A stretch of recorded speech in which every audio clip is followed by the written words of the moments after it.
On en voit une qui dépasse un petit peu là, à côté du plant de patates.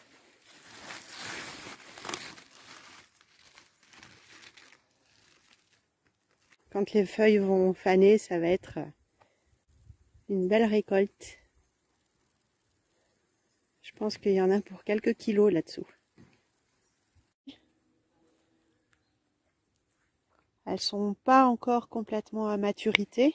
Il faut les laisser quelques jours encore. J'ai hâte de les récolter parce que j'ai l'impression qu'il va y en avoir vraiment beaucoup.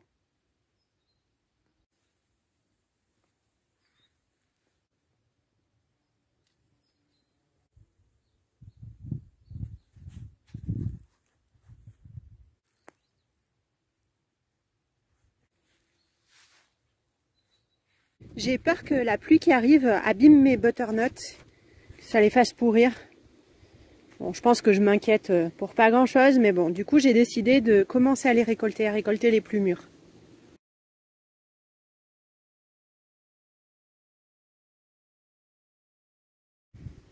Allez, troisième voyage, on s'arrête là pour aujourd'hui.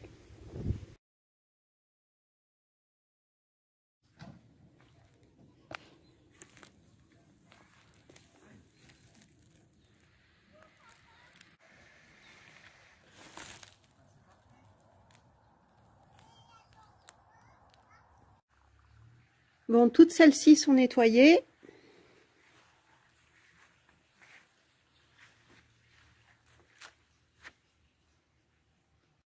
Je vais m'attaquer à celle-là et puis après j'irai en chercher encore une ou deux brouettes et ça sera tout pour aujourd'hui, je pense.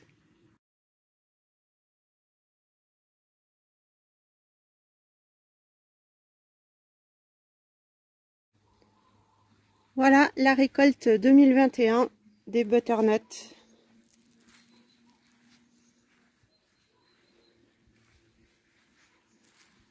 J'avais peur de manquer, j'avais peur de ne pas avoir mis assez de plants. Visiblement, c'était une crainte injustifiée.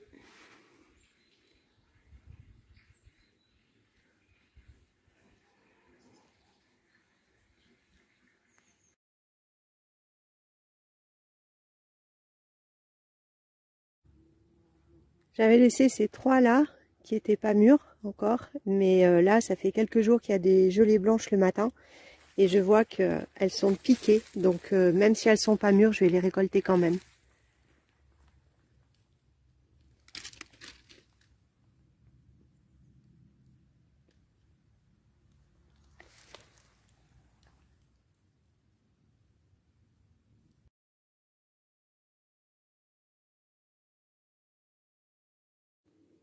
Pour midi, je vais préparer un dalle de lentilles corail à la butternut. Et je vais prendre celle-ci. Je vais aussi prendre quelques oignons. Donc c'est pareil, hein, je commence par consommer ceux qui sont les plus petits, les plus abîmés, ceux qui vont se conserver le moins longtemps. Ouais, je pense que je vais prendre ça. Allez, un petit dernier. Un peu d'ail.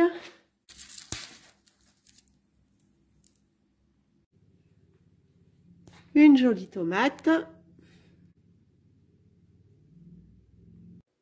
Pour les épices, j'ai déjà fait ma petite sélection.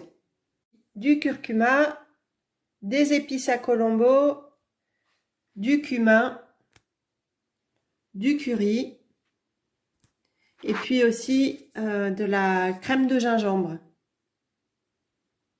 Il nous faut évidemment l'élément principal, les lentilles corail, un peu de lait de coco et d'huile d'olive. Et j'allais oublier le sel. Je vais commencer par émincer mes oignons. Un peu d'huile au fond de ma poêle. Et je fais rissoler mes oignons. Pendant ce temps, je vais tailler quelques cubes de butternut. Je vais utiliser que les 3 rondelles qui sont là. Ça, ce sera pour faire un velouté. Pour enlever la peau, je vais simplement donner des coups de couteau comme ça, comme on le fait avec les ananas. Je peux pas le faire en filmant parce que j'ai besoin de mes deux mains. Je taille ma courge en petits cubes, comme ça, et je rajoute dans ma poêle.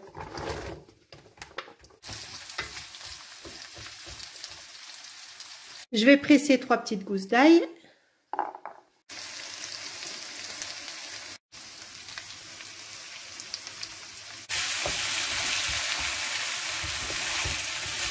Pour les épices, c'est au feeling et à peu près. Hein. Là, je vais me faire un petit mélange avec une cuillère à café de cumin, 2 de curry, 2 de curcuma et 2 de colombo.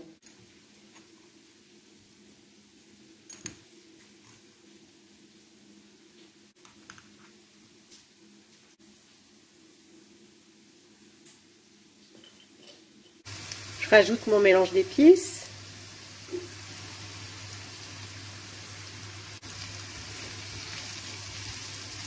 Je détaille ma tomate en cubes. Je vais mettre 2 cuillères à café de ma crème de gingembre. 2 bonnes cuillères à café parce que le gingembre, j'adore ça.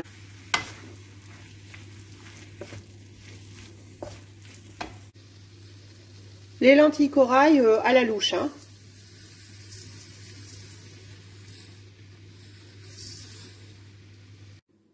Le lait de coco, souvent à la surface, il est figé.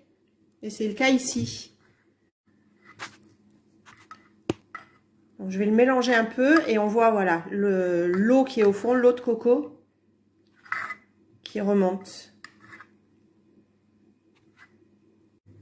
Bon, j'ai pas pu le mélanger, en fait, il était vraiment trop figé. Donc, ce que j'ai fait, c'est que j'ai mis à peu près la moitié de la partie figée et puis la moitié du liquide. Je rajoute un petit peu d'eau. Juste pour que les lentilles soient à couvert. Voilà, on voit le lait de coco là qui commence à bien fondre.